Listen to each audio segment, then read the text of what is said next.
Okay, so let's dive into a really unusual story. We're heading to Dapo Elementary School in a town called Shishang in Taiwan. And what starts out looking like a classic ghost story, well, it turns into something else entirely, a real-life geological detective case. So, it all kicked off when students started noticing some seriously strange things happening around campus. Things that just didn't add up. It got so weird that they started to wonder, is our school haunted? And when you look at the evidence, you can kind of see why. First off, you've got chairs that just slide across the floor, by themselves. Then there are classroom doors that, for no reason, just refuse to lock. Add to that a creepy, tilted building right next door that looks like it's straight out of a horror movie. Oh, and mysterious cracks are showing up in walls and floors all over the place. I mean, it really does seem like some kind of unseen force is at work here, right? But here's the thing. A good detective doesn't just jump to ghosts and ghouls. A good detective follows the clues. So, let's put on our detective hats and start our investigation right on the school grounds.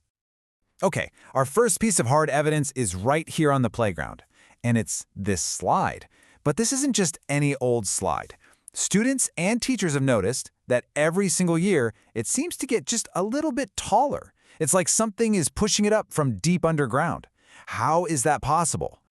Next up, we follow the trail to this drainage ditch, and just look at the concrete here. It's not just cracked, it is completely offset. It looks exactly like two giant invisible hands are grabbing it and slowly, powerfully pulling it in opposite directions. And these clues aren't just inside the school gates. When we widen our search, we see this powerful force is affecting the whole community. We're seeing houses with walls that are literally being squeezed until they bulge out, and nearby roads, they're being lifted up from below and cracked apart. Yeah, something really, really big is going on here.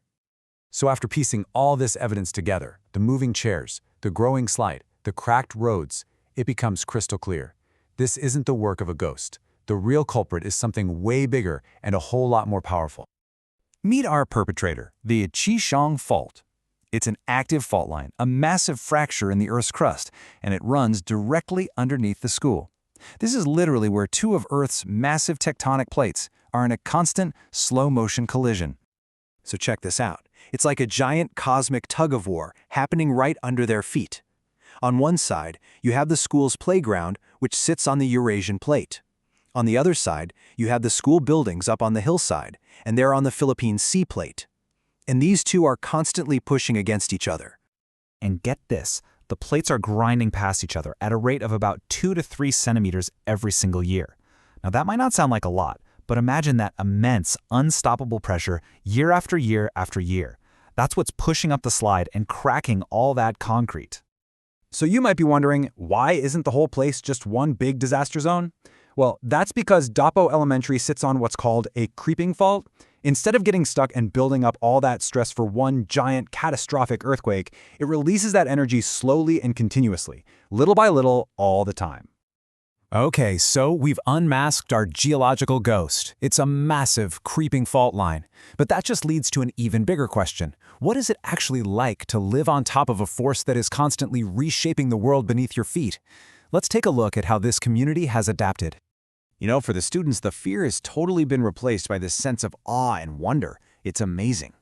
Now that they understand the science, they'll playfully stand right on the fault line, imagining they're these huge giants with one foot on one continent and one on another. And that feeling is shared by the adults, the longtime residents. They really get it. They know the ground is always moving, but as this one resident said, that slow, constant release of energy, well, it actually makes them feel safer. It's like the pressure isn't building up to a breaking point. They've developed a real connection to this unique piece of land. Of course, living here has its, let's call them quirks. It comes with a very unique set of pros and cons. The upside? The fault makes the school a world-famous tourist stop and an incredible real-world science lesson. The downside? Well, all those tourists can get a little noisy during class. And as you can imagine, the buildings need constant repairs. And this is where the story gets really, really cool. Dapo Elementary didn't just learn to live with this fault. They completely embraced it. They've turned their entire campus into probably the greatest hands-on geology classroom on the planet. So that whole ghost story, it's been completely flipped on its head. The ghost is now the world's best geology teacher. The school has its own curriculum all about plate tectonics. They take field trips without even leaving campus, using the slide and the cracks as exhibits. And get this, they actually train students to be official little guides who give tours to scientists and visitors from all over the world. How cool is that? When you boil it all down, this is a story about how an entire community, faced with this unstoppable force of nature, chose knowledge over fear. They took what could have been terrifying and turned it into an amazing opportunity to be curious about the world. So it leaves you with a final thought, and it really makes you wonder. If you found out you were living on the edge of two constantly shifting worlds, how would you react? Would you choose to be scared, or would you choose to be curious?